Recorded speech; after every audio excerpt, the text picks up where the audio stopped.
नमस्कार, आप सुन रहे हैं हिमाचल अभी अभी का रेडियो बुलेटिन काजोल चौहान के साथ। 19 जून शनिवार का दिन है। हिमाचल प्रदेश के दिन भर की घटनाक्रम की जानकारी इस बुलेटिन में। शुरू करते हैं रेडियो बुलेटिन हेडलाइंस के साथ। जयराम ने दिए संकेत, हिमाचल में भी लागू हो सकता है छठा वेतन आयोग, मंदिर खोलने पर होगा विचार। 12वीं के बच्चों को अंक देने के लिए प्रदेश स्कूल शिक्षा बोर्ड ने सीबीएसई के फॉर्मूले को ध्यान में रखा। हिमाचल में 21 जून से 50% क्षमता के साथ खुलेंगे सभी पुस्तकालय। आईजीएमसी शिमला में ब्लैक फंगस के 2 और मरीजों की मौत। कांगड़ा में खूनी झड़प में घायल की पीजीआई में मौत, परिजनों ने दिया मिनी सचिवालय के बाहर धरना। हिमाचल में 311 फॉरेस्ट गार्डों की सीधी भर्ती, अधिसूचना जारी। बिजली विभाग का कारनामा, 55 लाख भेजा चाय की दुकान का बिजली बिल। कोरोना के इस दौर में हमारा आप सभी से आग्रह है कि एहतियात के 3 आसान नियमों का पालन करें। मास्क पहनें, सोशल डिस्टेंसिंग के लिए 2 गज की दूरी बनाए रखें और बार-बार हाथ व मुंह साफ करते रहें। इसके अलावा अपनी बारी आने पर कोरोना का टीका अवश्य लगवाएं। और अब समाचार विस्तार से। आपके स्वास्थ्य का प्रहरी, श्री बालाजी हॉस्पिटल, कांगड़ा, हिमाचल। हिमाचल में कोरोना का कहर कम होता दिख रहा है। ऐसे में मंदिरों को खोलने और शादी समारोह में छूट को लेकर काफी सवाल उठ रहे हैं, जिनको लेकर आज सीएम जयराम ठाकुर ने बात की है। इसके अलावा पड़ोसी राज्य पंजाब में छठा वेतन आयोग लागू होने के साथ हिमाचल में भी इसको लागू करने की मांग उठी है, जिस पर सीएम जयराम ठाकुर ने कहा कि हिमाचल प्रदेश में हमेशा से पंजाब के वेतन आयोग को ही फॉलो किया जा रहा है। पंजाब में 1 जुलाई से छठे वेतन आयोग को लागू करने का निर्णय लिया गया है, तो स्वाभाविक रूप से हिमाचल में भी उस दिशा में विचार विमर्श किया जा रहा है कि कब कब क्या क्या लागू किया जाना है। सीएम जयराम ठाकुर ने पत्रकारों से अनौपचारिक बातचीत में कहा कि पिछले कुछ दिनों से कोरोना के मामलों में लगातार गिरावट देखी जा रही है। इसको ध्यान में रखते हुए आने वाले समय में मंदिर खोलने पर विचार किया जा सकता है। शादियों में छूट को लेकर पूछे सवाल के जवाब में सीएम ने कहा कि शादियों में कोई मनाही नहीं है, लेकिन अभी सोशल गैदरिंग बढ़ाने की इजाजत देना उचित नहीं। शिक्षा मंत्री गोविंद सिंह ठाकुर ने आज मनाली में हिमाचल प्रदेश स्कूल शिक्षा बोर्ड के अध्यक्ष सुरेश सोनी तथा सचिव अक्षय सूद के साथ राज्य में जमा 2 कक्षाओं के परीक्षा परिणाम के संबंध में विस्तार से चर्चा की। उन्होंने कहा कि शिक्षा बोर्ड ने परीक्षा परिणाम से संबंधित व्यापक, वस्तुनिष्ठ तथा सभी पहलुओं को ध्यान में रखकर ऐसा फॉर्मूला तैयार किया है जिससे छात्रों का संपूर्ण मूल्यांकन सुनिश्चित हो। बोर्ड के अध्यक्ष सुरेश सोनी ने कहा कि प्रदेश में 12वीं के बच्चों को अंक देने के लिए हिमाचल प्रदेश स्कूल शिक्षा बोर्ड द्वारा केंद्रीय माध्यमिक शिक्षा बोर्ड के फॉर्मूलों को ध्यान में रखा गया है। इसमें बच्चों को असेसमेंट करने या उन्हें अंक देने के लिए सीबीएसई के 5 सूचकों को अपनाया गया है। इन 5 इंडिकेटरों के तहत बच्चों की internal assessment, practical project work, 10वीं तथा 11वीं कक्षा के प्राप्त अंकों को महत्व देने के साथ बच्चों की प्री बोर्ड परफॉर्मेंस को भी ध्यान में रखा गया है।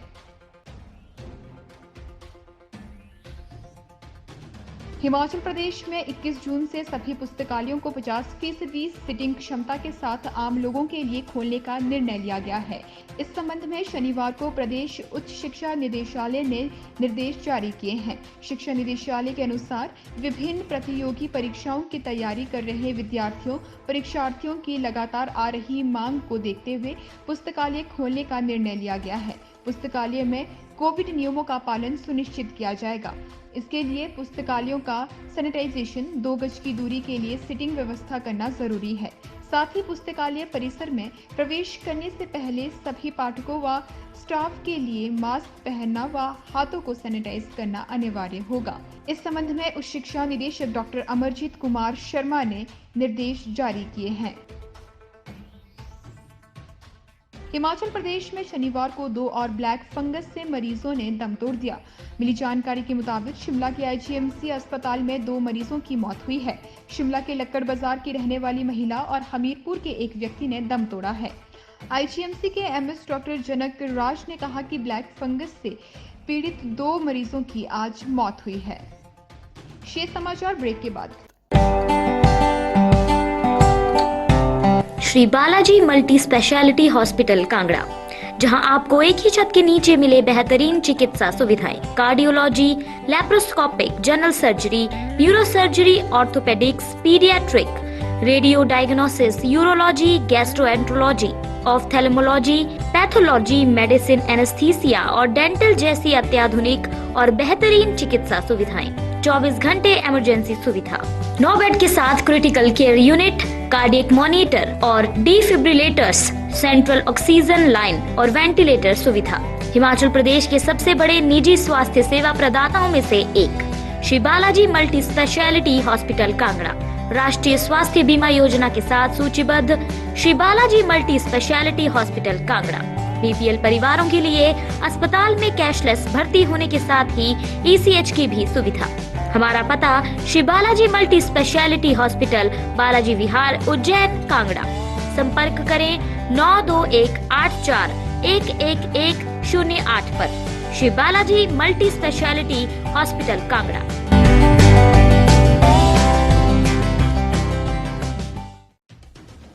हिमाचल प्रदेश के कांगड़ा शहर से सटे बीरता गांव में जमीनी विवाद के चलते हुई खूनी झड़प में गंभीर रूप से घायल हुए 53 वर्षीय सुभाष की मौत हो गई।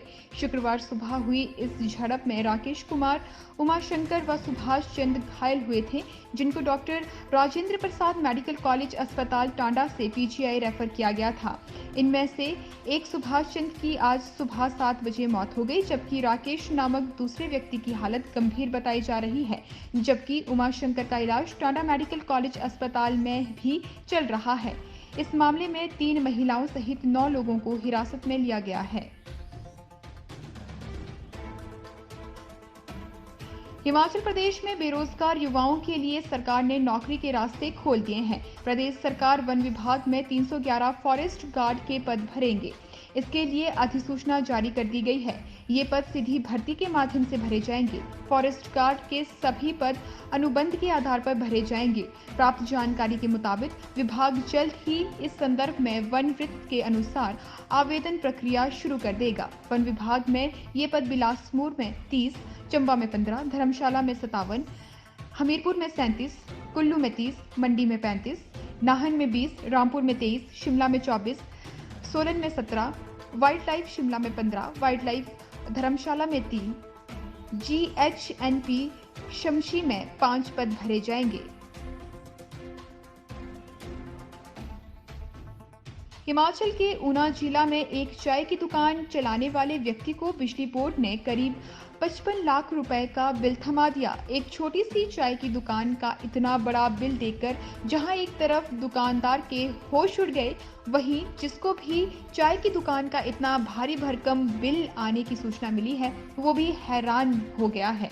वहीं खुद बिजली विभाग के अधिकारियों को भी इस बिल को लेकर शर्मसार होना पड़ा है। फिलहाल बिजली बोर्ड के अधिकारियों ने इसे लिपि की गलती मानते हुए बिल के आंकड़ों को दुरुस्त करने की बात कही है, लेकिन चाय की दुकान चलाने वाले नरेश कुमार का इतना बड़ा बिजली बिल जिला भर में चर्चाओं का केंद्र बना हुआ है। मामला जिला ऊना के हरोली में सामने आया है। चलिए अभी के लिए फिलहाल इतना ही। कल फिर मुलाकात होगी। मुझे दीजिए इजाजत। नमस्कार।